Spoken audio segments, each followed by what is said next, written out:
नमस्कार, मैं प्रदीप कुमार और आप देख रहे हैं राष्ट्रीय समर्पण टाइम्स न्यूज़ चैनल।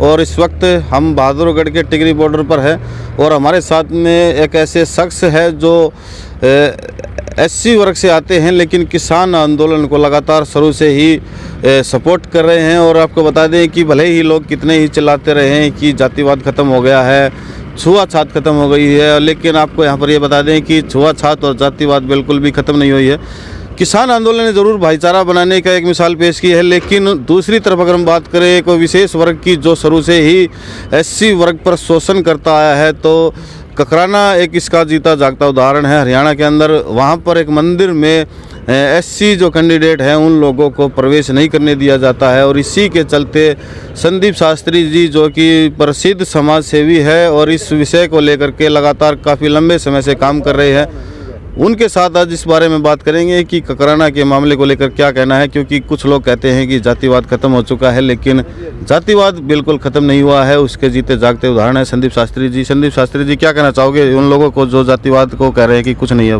प्रदीप, देखिए, मैं जो कहना चाहता हूं कि जिस तरह से छत्तीस बिरादरी भाईचारे के नारे केवल धरनों पे ही क्यों रहें, ये अपने गांव में अपने घरों तक इसकी आवाज़ जाए। वैसा रोहतक के 12 किलोमीटर दूर गांव है ककराना। वहां के दो लड़के, एक रवि और हेमंत, जो कि लॉ के स्टूडेंट हैं, उन लोगों ने एक प्रयास किया कि मेरे गाँव में भेदभाव अभी भी होता है। ये काफ़ी वायरल हुआ, आप तक भी ये खबर पहुँची। तो हम वहाँ गए तो हमने देखा कि वहाँ नलकों पे पानी नहीं भरने दिया जाता, कुओं पे पानी नहीं भरने दिया जाता, जो सार्वजनिक मंदिर है उसमें नहीं जाने दिया जाता, इवन गुड़चड़ी नहीं कराने दी जाती।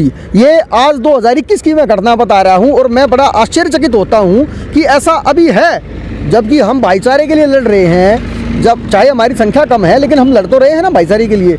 हमारा मूल उद्देश्य किसान आंदोलन में सिर्फ इसलिए था क्योंकि यहाँ छत्तीस बिरादरी भाईचारे के जिंदाबाद के नारे हैं, इसलिए ये मामला वो हुआ।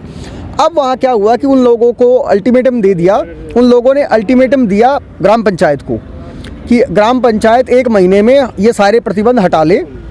तो फिर उन्होंने क्या किया, 1 महीने के बाद परशुराम जयंती की आड़ लेकर के गांव में एक ऐसा माहौल बना दिया कि लोग लाठी, फरसे, बंदूकें तक लेकर के वहाँ घूम रहे थे। फिर क्या हुआ कि उन्होंने वो लड़के जो हैं, एक्चुअल में संख्या वहाँ कम है दलित परिवारों की, तो वो लड़के डर गए और घबरा गए। उससे पहले पुलिस ने उन्हें नज़रबंद कर दिया। तो ग्राम सरपंच और वहाँ के मौजूद आदमियों के द्वारा एक ऐसा प्रपंच रचा गया कि कुछ लोगों को बुला करके गांव के मंदिर के बाहर खड़े करके उनसे कहलवा दिया कि ये लोग दर्शन करके आए हैं। देखिए साथी, मैं इस चीज़ को ये कहना चाहता हूँ कि बात यहाँ मंदिर मस्जिद का, इन चीज़ों का नहीं है, बात है केवल समानता की। ना ही मैं किसी को ज़बरदस्ती मंदिर में घुसाने की कोशिश कर रहा हूँ और ना मैं मंदिरों से दूर कर रहा हूँ। अगर किसी की आस्था है तो वो मंदिर में जाए, किसी की आस्था नहीं है तो वो नहीं जाए, आप उसे रोक नहीं सकते। ये संवैधानिक अधिकार है, चाहे मस्जिद हो, गुरुद्वारा है। आप देखिए, गुरु के लंगर यहाँ चल रहे हैं टिकरी बॉर्डर पे। कौन किस जाति से, किस धर्म से आता है, और वो इतने प्यार से खाना खिलाते हैं जिसकी कोई होड़ नहीं हो सकती है, जबरदस्ती कोई नहीं। तो आप जो है उस चीज़ को इतना बढ़ावा क्यों देना चाहते हैं? राजनीतिक कारण। तो इसमें जो है, अभी थोड़े दिन पहले ही मैं आपको बताऊं, अरविंद शर्मा जी रोहतक से सांसद हैं, वो मार देने, काटने की, आंख निकालने तक की बात देते हैं। उनके लोकसभा क्षेत्र में ही इस तरह का काम हो रहा है और वो अपने बयानों में कहते आए हैं कि दलित जो हैं ये जाट आंदोलन है और ये जो है इसमें दलितों का प्रतिनिधित्व नहीं है। मेरे साथ प्रदीप धनखड़ साहब भी गए थे, मेरे साथ डॉक्टर शमशेर भी गए थे और भी कई प्रतिनिधि गए थे, जो वहाँ मौके पे हालात देखकर इन्होंने अपने माथे को हाथ लगाया कि ये ऐसा कैसे संभव है। तो अच्छा, चलिए बताएं कि जिस तरह से जो भारतीय जनता पार्टी है वो एक नारा देती है सबका साथ और सबका विकास, वहीं दूसरी तरफ आज के युग में 2021 इस वक्त चल रहा है, जब साइंस टेक्नोलॉजी आगे बढ़ी हुई है, लेकिन यहाँ उस समय की अगर हम बात करें 2500 साल पहले की अगर पीछे की बात करें, उस समय भी इस तरह से ही शोषण एससी समाज पर होता था।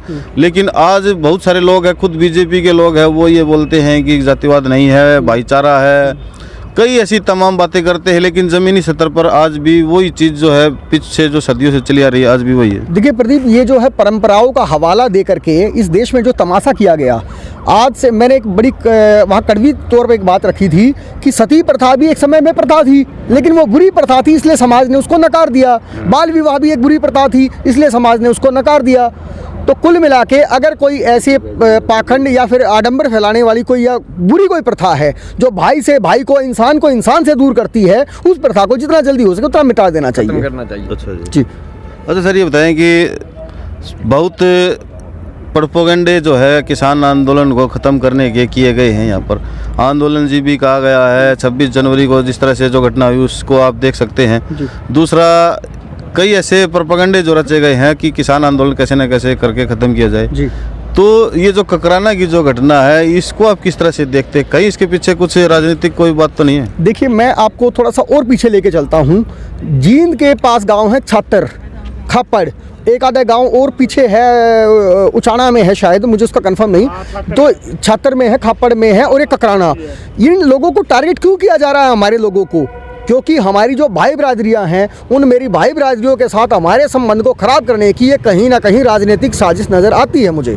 इसके पीछे एक मेन कारण ये है कि किसान आंदोलन बड़ा होकर एक जन आंदोलन का रूप दिया जा रहा है।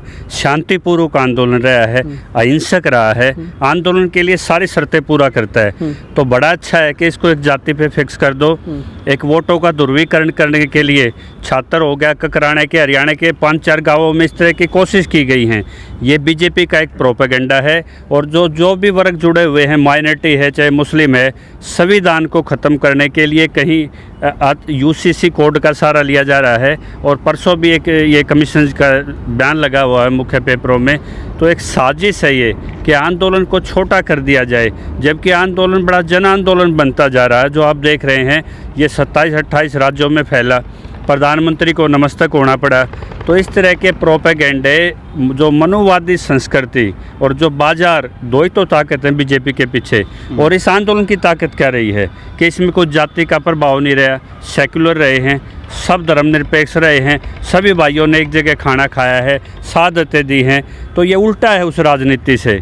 तो इसमें राजनीति से इसको इसलिए ख़त्म किया जाए। तो इस तरह की घटनाएं हरियाणा में देखी जा रही हैं। अच्छा शास्त्री जी, एक चीज़ और बताएं कि जिस तरह से ये जो शोषण की जो खबरें आती हैं, इतने हज़ार साल पहले भी शोषण था और अभी भी शोषण है, इसका रास्ता क्या है सर? देखिए, अगर मैं आपको उत्तर प्रदेश लेके जाऊं तो हाथरस की एक लड़की का बलात्कार हो जाता है।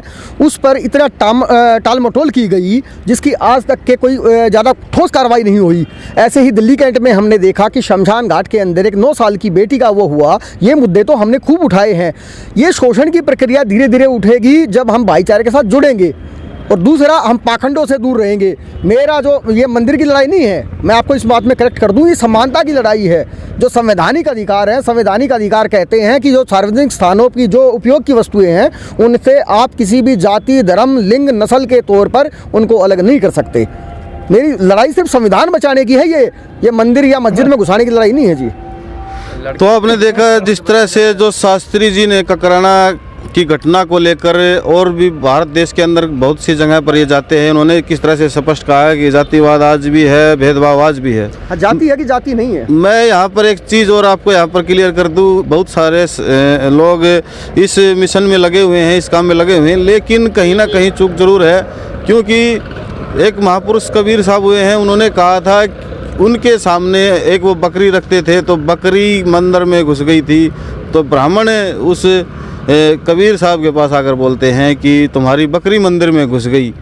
तो कबीर साहब का एक ही जवाब था कि ये जानवर है, घुस गई, मैं तो नहीं घुसा।